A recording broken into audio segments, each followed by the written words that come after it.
For monoatomic gas के लिए, monoatomic gas के लिए P by V equal to 1 दे रखा है, P by V equal to 1 है, इसका मतलब हमें निकालना है हीट कैपेसिटी, हीट कैपेसिटी हमें निकालनी है। तो हीट कैपेसिटी का फॉर्मूला भी मैंने बताया पीछे तुम्हें, वो होता है heat capacity, general heat capacity for polytropic process is given as CV plus R by 1 minus N।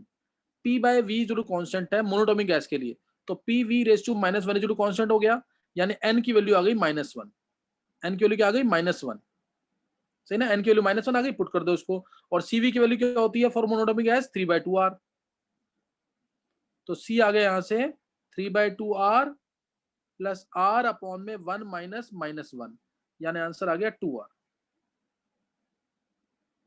ये 2R आ जाएगा आंसर, समझ गए कि नहीं? ये तो ये IIT 2006 का क्वेश्चन था, मोनोटोमिक गैस के लिए तुम्हें निकालना था, ठीक है ना। ये पॉलीट्रोपिक प्रोसेस का क्वेश्चन करा दिया, एक मैं अच्छा क्वेश्चन भी कराऊंगा इसका, बेटर क्वेश्चन जो है, लेकिन अभी तुम्हें इतना ही करना है इसके अंदर। तो this is heat capacity for polytropic process which is equal to 2R, formula लगा के डायरेक्ट निकालना है। और इसकी डेरिवेशन मैंने हिंट दे दिया पीछे, तुम्हें कैसे करनी है नोट करना है, तो जल्दी से।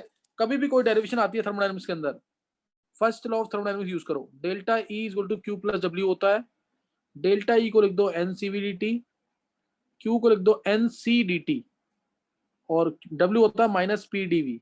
हमें निकालना है ये वाला C, इसलिए इसको मैं इधर ले जा रहा हूं और NDT से पूरे को डिवाइड कर रहा हूं, NDT से पूरे को डिवाइड कर रहा हूं, तो C आ जाएगा CV plus P by N dV/dt।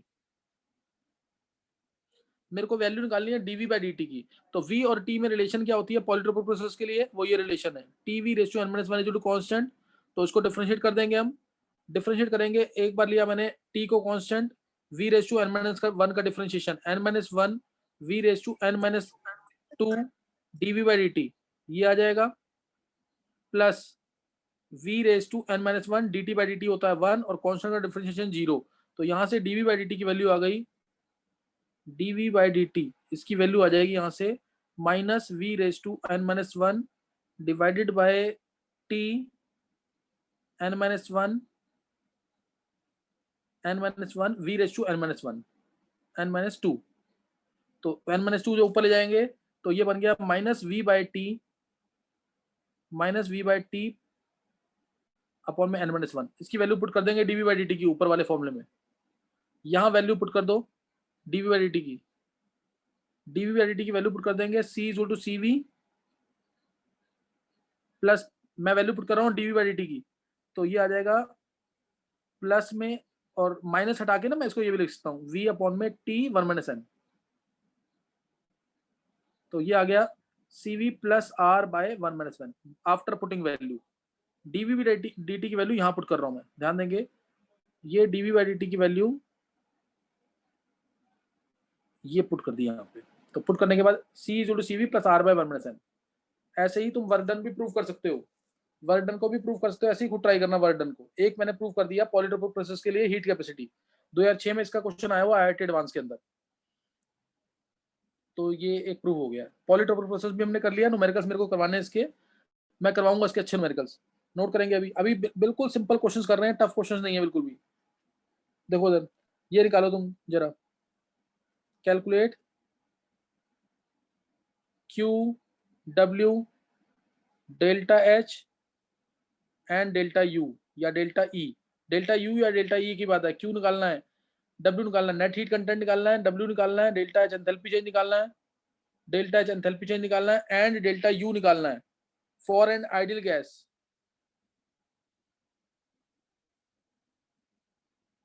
For ideal gas expanding in vacuum, expanding in vacuum.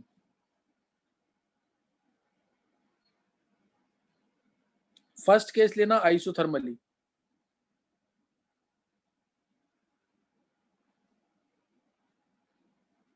और सेकंड केस लेना एडियाबैटिकली।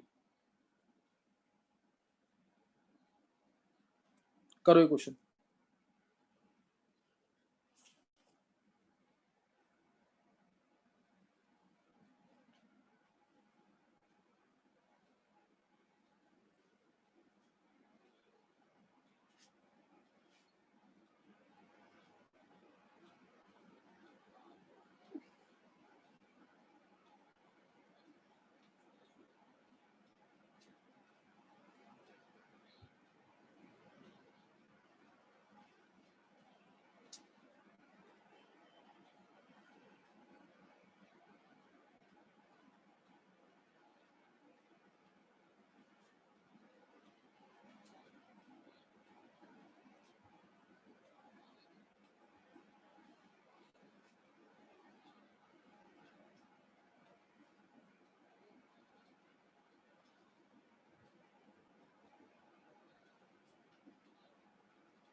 चलो निकाल लिया आंसर। देखो जरा फर्स्ट केस, किसी को बोलना आंसर 11th वाले बच्चों में से?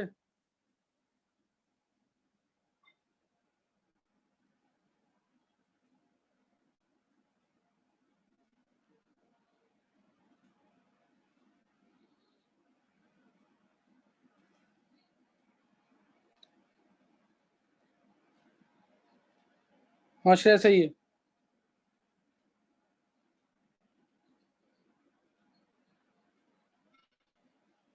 चलो ध्यान देंगे इधर, ध्यान देंगे इधर।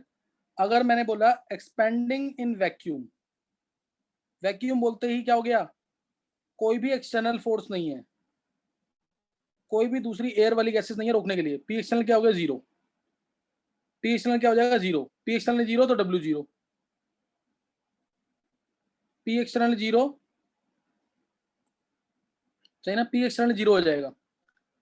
Since gas is expanding in vacuum, so P external will be zero, so W will be zero. W zero हो गया। आइसोथर्मली बोलते ही, आइसोथर्मली बोलते ही डेल्टा ई क्या हो गया? जीरो। डेल्टा ई होता है एनसीवीडीटी, तो वो क्या हो जाएगा? जीरो। Delta E zero. अब डेल्टा ई क्या होता है? Q plus W. Delta E है जीरो, डब्ल्यू है जीरो, तो क्यू भी क्या हो गया? Zero. Q zero, delta E zero, W zero. Delta E zero है तो डेल्टा एच भी जीरो होगा। नोट कर लो। बी वाला पार्ट निकालो जरा,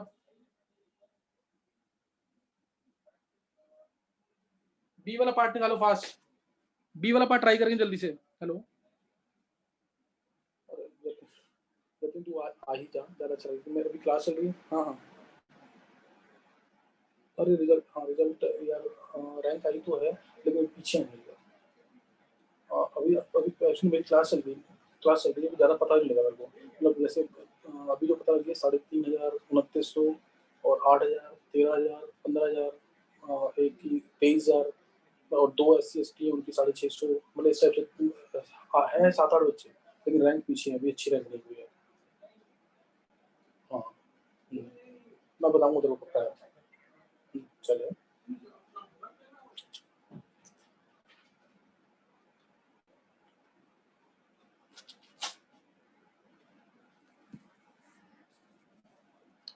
हाँ ये क्या कहते हैं, डेल्टा ई जीरो है, डब्ल्यू जीरो है।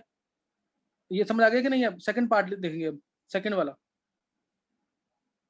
सेकंड वाला अगर एडियाबैटिकली है, एडियाबैटिकली बोलते ही वैक्यूम है, और एडियाबैटिकली ये बोलते ही, वैक्यूम बोलते ही पी एक्सटर्नल जीरो, और एडियाबैटिकली बोलते ही क्यू जीरो।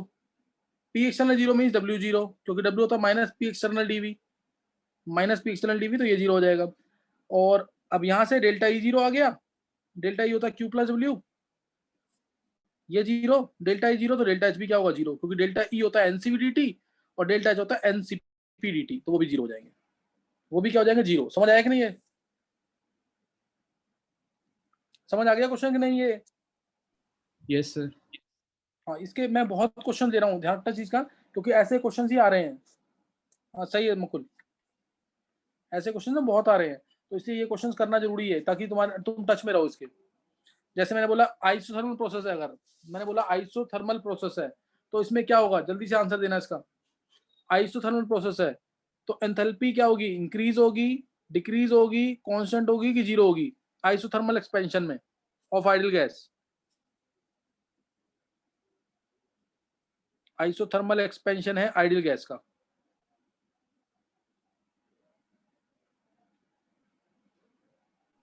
तो जीरो होगी। जीरो। चलो एंथैल्पी मैंने बोला, एंथैल्पी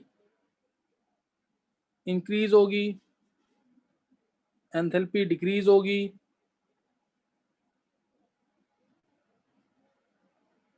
कांस्टेंट होगी, जीरो। मुकुल ने आंसर दिया जीरो, बाकी कोई?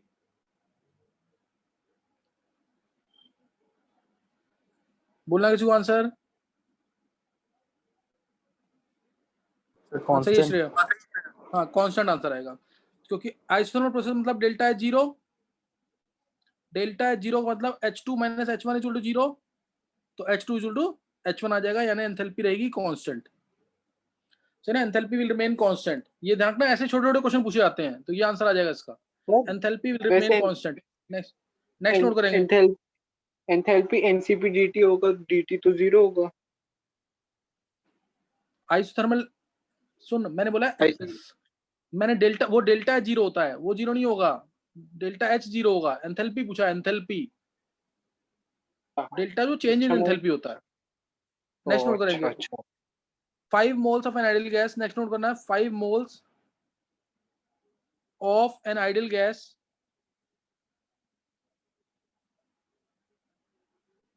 5 moles of an ideal gas at 293 Kelvin। 5 moles of an ideal gas at 293 Kelvin are expanded isothermally,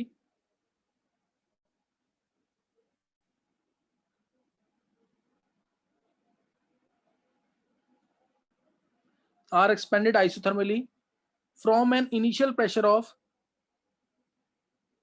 from an initial pressure of 0.4 kilopascal to a final pressure of, to final F dot P लिख रहा हूं, final pressure of 0.1 kilopascal, final pressure of 0.1 kilopascal against constant pressure of, against constant external pressure of 0.1 kilopascal, of 0.1 kilopascal। Calculate Q, W, delta E and delta H, Q, W, delta E and delta H। और second case निकालना, same, calculate Q, W, delta E, delta H if process is carried out reversibly, if process is reversible। दो part में निकालना answer, first part ये, second part ये। देखो ये किसका सही होता है,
कर लिया है? देखो जरा,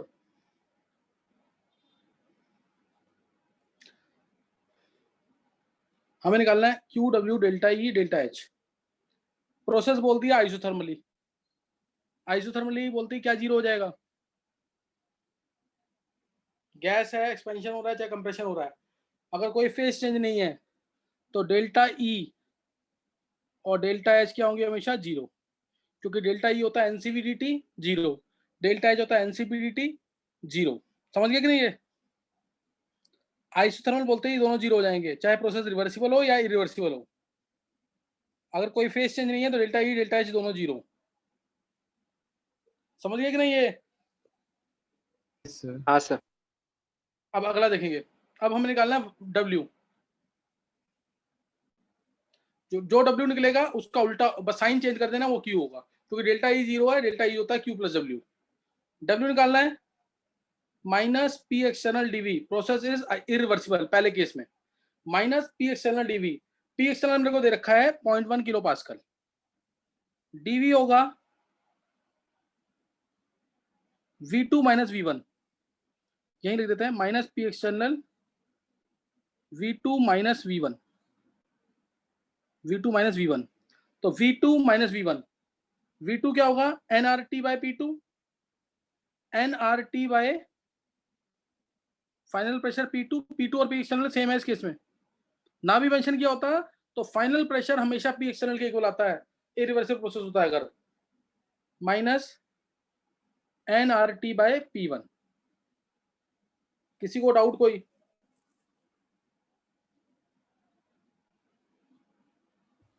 नो सर। तो अब इससे निकाल लेंगे। तुम्हें पी एक्सटर्नल पता है 0.1 किलो पास्कल है, पी एक्सटर्नल पता है 0.1 है, P2 भी 0.1 है, n नंबर बोल दे रखे 5, r दे रखा है, r तुम जो भी लोगे, मान लो r तुमने लिया 0.0821 तो लीटर में, लीटर एटमॉस्फेयर में आंसर आएगा। अगर तुमने लिया r 8.314 तो जूल में आंसर आएगा। अगर r लिया 8.314 तो जूल में आंसर आएगा। समझिए कि नहीं है? और P1 तुम्हें दे रखा है 0.4 किलो पास्कल। क्या करके दिखाना है कि समझ आ गया है? सर आर को 2 नहीं ले सकता मैं? हाँ, तो कैलोरी में आंसर आएगा। हाँ अच्छा मुकुल, ऐसे क्वेश्चन मत पूछा कर तू, ये तो पता है ना कि आर की यूनिट जो लेगा उस पर डिपेंड कर रहा है। नेक्स्ट, डब्ल्यू की वैल्यू अगर किसी को आंसर चाहिए कैलकुलेट करना घर पे तो कैलकुलेट कर लेना, ये आंसर है बुक में इसका, -9135 जूल में, -9135। डेल्टा ई आ गया नेगेटिव में, क्योंकि गैस का क्या हो रहा था? एक्सपेंशन। प्रेशर था पहले 0.4, पहले प्रेशर ज्यादा, फाइनल प्रेशर कम, तो इसको मतलब एक्सपेंशन हो रहा है। तो डब्ल्यू है नेगेटिव और क्यू होगा पॉजिटिव, इसी में क्यू होगा +9135 जूल। कोई भी डाउट हो किसी को भी तो पूछ सकते हो। ये एक पार्ट हो गया हमारा, फर्स्ट वाला पार्ट। सर ये 9135 में आर क्या लिया था? क्योंकि मेरा 976 आ रहा था कैलोरी में। तू जब मैंने जूल लिखा हुआ है यहाँ पे, मुकुल कैसे क्वेश्चन पूछता तू? अच्छा जूल, यहाँ सॉरी सर जूल जूल लिखा तो हुआ मैं है यहाँ देखा पे, ही नहीं। आर, हाँ आर ठीक की है। वैल्यू 8.314 होगी, आर की वैल्यू 8.314। समझ गए कि नहीं? है याद रखना, डब्ल्यू आ गया यहाँ पे -9135, -9135। ये मैं किसी वजह से करा रहा हूँ क्वेश्चन ये, तो -9135 याद रखना। अब नेक्स्ट पार्ट इसका, जब प्रोसेस है रिवर्सिबल, आइसोथर्मल तो लिखा ही हुआ है, प्रोसेस है -16880, श्रेया ने निकाला है। हाँ सही है श्रेया। अगर प्रोसेस रिवर्सिबल है, मैं ये पार्ट रब कर रहा हूँ, सबने कर लिया होगा ये। डब्ल्यू की वैल्यू ये आ गई है -9135, क्यू की आ गई positive, delta E delta H zero, वो चाहे रिवर्सिबल हो या रिवर्सिबल हो दोनों में जीरो होगी। नेक्स्ट पार्ट देखेंगे, डब्ल्यू निकालना जो, जब प्रोसेस है रिवर्सिबल उस केस में फॉर्मूला लगेगा डब्ल्यू का -2.303 nRT log V2 by V1 या P1 bye P2। log V2 bye V1, इधर मेरे को P1 P2 दे रखा है तो मैं P1 बाय P2 कर देता हूँ।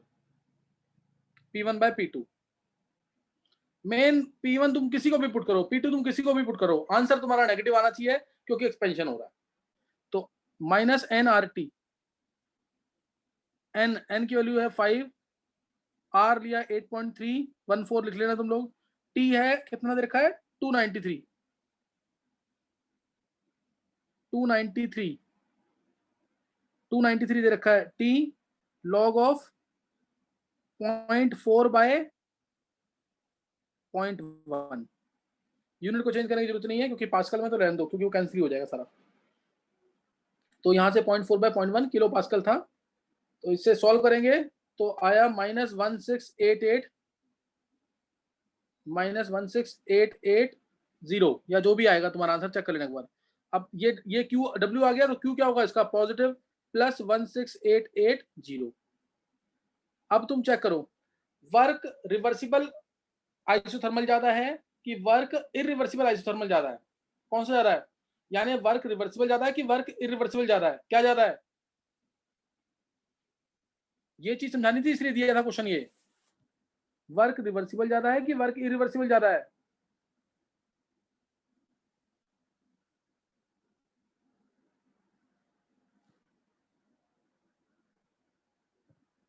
बोलो। वर्क रिवर्सिबल ज्यादा है कि work irreversible?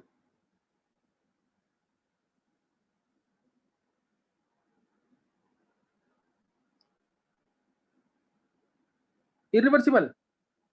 Shreya work reversible work ज्यादा है ना, रिवर्सिबल वर्क कितना आया -16880, नेगेटिव साइन मत देखना, वर्क रिवर्सिबल सही ना, वर्क रिवर्सिबल ग्रेटर है। अब मैं तुम्हें ये प्रूफ कर रहा हूं, इसको ध्यान देना। वर्क रिवर्सिबल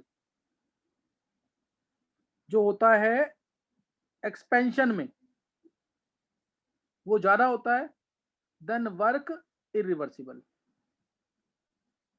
एक्सपेंशन हमेशा, चाहे प्रोसेस आइसोथर्मल हो चाहे प्रोसेस एडियाबैटिक हो, लेकिन वर्क रिवर्सिबल कंप्रेशन में कम होगा वर्क इरिवर्सिबल कंप्रेशन।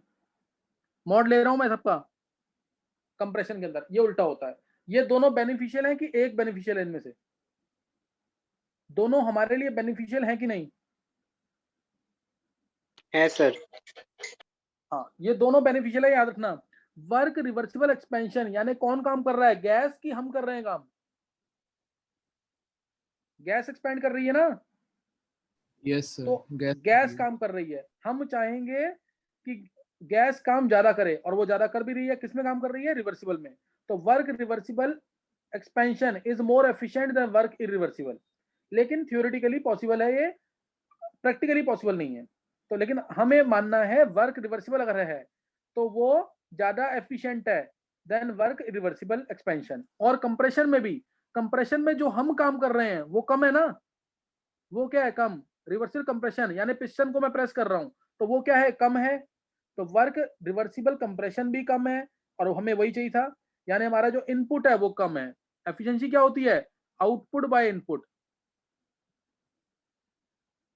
हमें आउटपुट ज्यादा मिल रहा है, एक्सपेंशन ज्यादा हो रहा था गैस का, आउटपुट ज्यादा, तो इसलिए ईटा ज्यादा।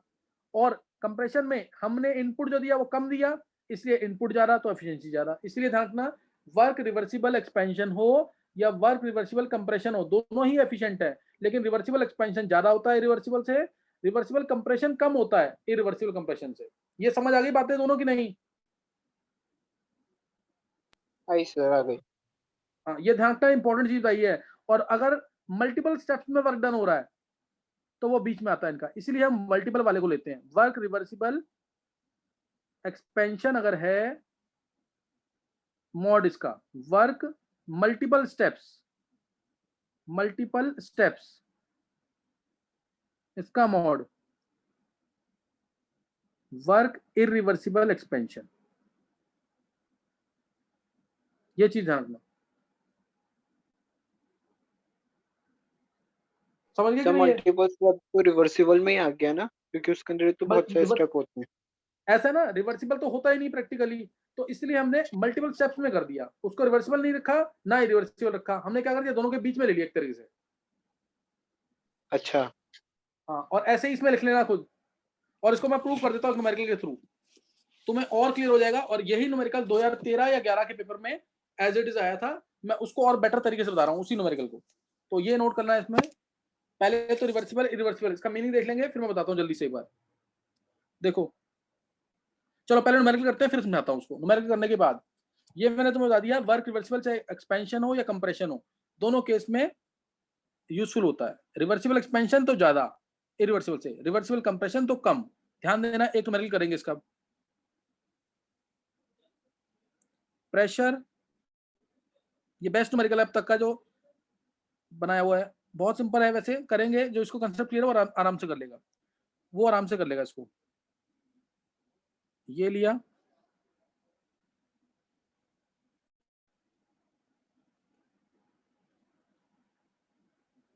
ये लिया मैंने यहाँ पे ऐसे, ये पॉइंट मैं मार्क कर रहा हूँ यहाँ के इसके अंदर,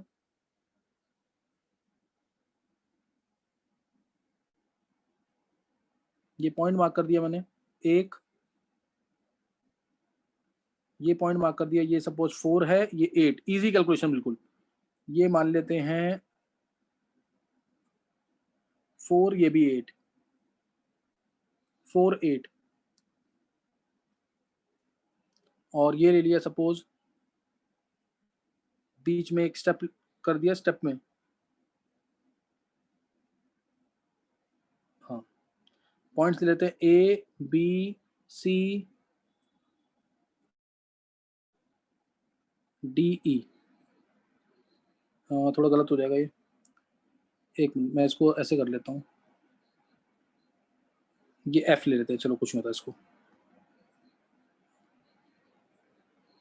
अब तुम्हें निकालना है, ध्यान देना, इसमें तुम्हें निकालना है, ये 0.6 है, इसको ले लेते हैं 6, बस डेटा पूरा हो। तो ये बेस्ट क्वेश्चन है यहाँ पे अपना, सही ना, ये सबसे अच्छा क्वेश्चन होगा जो तीनों वर्क को निकालना है तुम्हें। इसके अंदर तुम्हें निकालना है वर्क ए एफ ई, मतलब work A to E reversible निकालना है तुम्हें, ए एफ ई निकालना है, वर्क ए टू ई निकालना है, वर्क ए एफ ई निकालना है, वर्क ए एफ ई निकालना है, वर्क ए टू ई निकालना है, और निकालना है work A B C D E. अब तुम्हें यहाँ प्रूव हो जाएगा जो मैंने तुम्हें बोला था ना, वर्क कौन सा ज्यादा कौन सा कम होता है, मल्टीपल स्टेप्स वाला। चलो ट्राई कर लो उसको।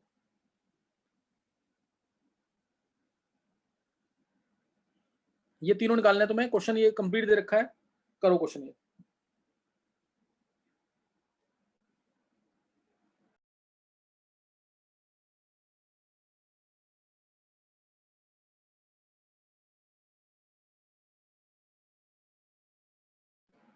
ये सबसे बेस्ट क्वेश्चन है, देखो ये किसका निकलता सही, जल्दी करना, थोड़ा सा टाइम में 2 मिनट का दूंगा, ज्यादा नहीं दे सकता मैं इसमें टाइम।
चलो देख लो एक बार आंसर, नहीं तो फिर रह जाएगा क्वेश्चन ये। ध्यान देना, अब देना पहले वर्क ए टू ई निकालना है, जो कि क्या है, रिवर्सिबल तो है ही दिख रहा है, रिवर्सिबल तो है ही दिख रहा है कि हर एक इंस्टेंट पे प्रेशर चेंज हो रहा है, रिवर्सिबल तो है ही है। वर्क ए टू ई ये 2013 या 2011 का क्वेश्चन, 13 का है मोस्टली क्वेश्चन, आईआईटी का है, उसको और बेटर बनाया मैंने। तो वर्क ए टू ई, ध्यान देना, work A to E reversible isothermal क्यों है, क्योंकि यहाँ पे भी 8x4 आ रहा है, यहाँ पे भी आ रहा है 8x4, और नीचे ई पॉइंट पे भी क्या आ रहा है 8x4। तो पीवी कांस्टेंट है, that means it is isothermal. और रिवर्सिबल तो दिख ही रहा है, क्यों, क्योंकि ये हर एक इंस्टेंट पे प्रेशर चेंज हो रहा है। तो इसलिए मैं वर्क ए टू ई निकाल रहा हूं, पहले फर्स्ट वाला पार्ट। एक्सपेंशन हो रहा है, ए टू ई में एक्सपेंशन हो रहा है, -2.303 nRT log V2/V1।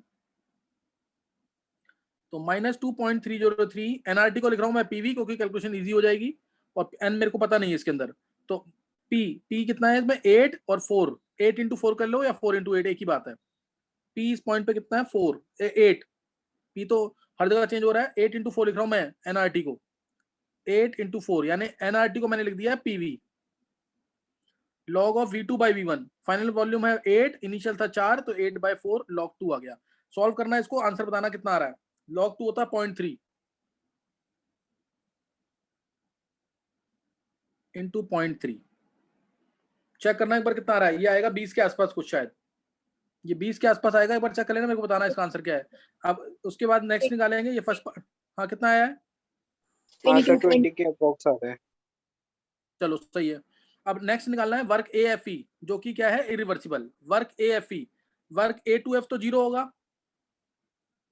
क्योंकि उसमें कोई भी वॉल्यूम चेंज नहीं हो रहा, प्लस वर्क एफ ई ये 0 है।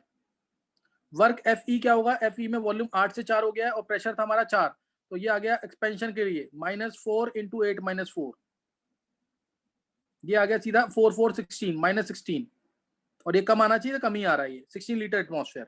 मेन जो हमें वर्क निकालना है वो कौन सा वाला है, वो है हमारा मल्टीपल स्टेप्स वाला। ध्यान देंगे, वर्क मल्टीपल स्टेप्स, ये दो समझ आ गया होगा सबको। Work A B multiple steps में वर्क ए बी होगा, प्लस वर्क बी सी होगा, प्लस वर्क होगा हमारा A B B C C D होगा, प्लस वर्क डी ई होगा। ये 5 वर्क आएंगे, 4 वर्क आएंगे, ये A B B C C D D E. Work A B 0, volume change नहीं है, work C D 0, volume change नहीं है, तो इसलिए वर्क बी सी निकालना है। वर्क बी सी के लिए मेरे को प्रेशर पता है, वॉल्यूम एक का पता है, एक का नहीं पता। इस पॉइंट पे वॉल्यूम नहीं पता है, तो इस पॉइंट पे वॉल्यूम नहीं पता, तो इस पॉइंट पे वॉल्यूम नहीं पता है लेकिन प्रेशर पता है, तो वो हम निकाल सकते हैं ऊपर से, क्योंकि इस लाइन के थ्रू पीवी कांस्टेंट है, यानी P1 V1 P2 V2 तो रहेगा ही। BC के लिए P1 V1 B पॉइंट के लिए, ये मैं इसको पूरा प्रॉपर लिख देता हूं, हिंट दे रहा हूं, करना खुद, फिर से खुद चेक करना। यानी PA VA is equal to PB VB लगा दो, PC VC, सही ना, PA VA equal to PC VC लगा देंगे। PA कितना है 8, VA कितना है 4, PC कितना है 6, VC कितना है निकालना है। तो यहां से आ गया, कितना आ गया 32/6, यानी 16/3, VC आ गया 16/3। बस अब तुम्हारा क्वेश्चन हो जाएगा। ये यही दिक्कत आती है बस यहाँ निकालने में। BC निकाल लोगे तुम, वर्क BC क्या होगा 6 into 16/3 minus 16/3 minus 4, work BC ये होगा। और वर्क डी, वर्क हमारा DE क्या होगा, वर्क DE होगा प्रेशर 4 इंटू अच्छा इस पॉइंट पे भी चाहिए मेरे को, ये देना पड़ेगा एक, ये वाला वर्क वॉल्यूम देना पड़ेगा। इस पॉइंट पे वॉल्यूम नहीं पता ना, ले लो इसमें वॉल्यूम 6, ये देना पड़ेगा इसको, सही ना, ये डाटा मिसिंग था। वर्क जो डी पॉइंट पे वॉल्यूम है वो 6 है, तो ये हो जाएगा यहाँ से प्रेशर 4 हो जाएगा, और वॉल्यूम 8 - 6 हो जाएगा, वॉल्यूम 8 - 6 हो जाएगा। समझ गए कैसे करना है, चेक करना, कंपेयर करना है इसको। तीनों में सबसे ज्यादा वर्क डन आएगा रिवर्सिबल वाला, फिर आएगा मल्टीपल स्टेप्स वाला, और लीस्ट आएगा सेकंड वाला जो कि रिवर्सिबल है। मैं नेक्स्ट टाइम और बताऊंगा इसको, लेकिन जरूर करना न्यूमेरिकल घर पे, और बहुत तरीके से करना है इसको, तो जाके कंसेप्ट क्लियर होंगे। नेक्स्ट टाइम आगे कंसेप्ट करेंगे। लॉ ऑफ इक्वी पार्टीशन प्रिंसिपल वगैरह। ओके मुकुल।